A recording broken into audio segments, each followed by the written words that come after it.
খাগড়াছড়ির পানছড়িতে তারুণ্যের আশা আকাঙ্ক্ষা বাস্তবায়ন করি, আজকের প্রত্যয়ে সুন্দর আগামী গড়ি প্রতিপাদ্যে বিশ্ব জনসংখ্যা দিবস পালিত হয়েছে। বিস্তারিত খাগড়াছড়ি থেকে শাহজাহান কবির সাজুর তথ্যচিত্রে।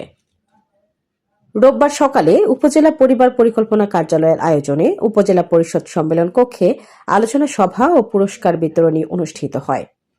সভায় সভাপতিত্ব করেন উপজেলা পরিবার পরিকল্পনা কর্মকর্তা মোহাম্মদ হাফিজ উদ্দিন। বিশেষ অতিথি ছিলেন উপজেলা স্বাস্থ্য ও পরিবার পরিকল্পনা কর্মকর্তা ডাক্তার অনুতোষ চাকমা, পানছড়ি থানার OC Ferdous Wahid, URC instructor Nurul Karim, Chengi union পরিষদের চেয়ারম্যান আনন্দ জয় এবং পানছড়ি প্রেস ক্লাবের সাধারণ সম্পাদক সৈয়দ এম.এ. বাশার প্রমুখ। বক্তারা বলেন, জনসংখ্যাকে জনসম্পদে রূপান্তর করতে পরিকল্পিত পরিবার গঠনের বিকল্প নেই। মাতৃ ও শিশু স্বাস্থ্য সুরক্ষায় দুটি সন্তানের বেশি নয়, এই বার্তা সবার কাছে পৌঁছে দিতে হবে।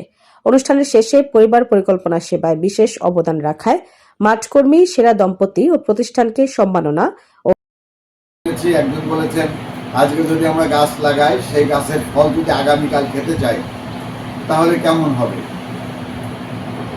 আবার আমাদের শ্রদ্ধেয় শিক্ষক উনি বলেছেন, শিক্ষার যদি যথাযথ শিক্ষা না থাকে তাহলে কি হবে। আমরা অনেক মূল্যবান তারা খুব সুন্দর সুন্দর তাদের কথা বলছেন।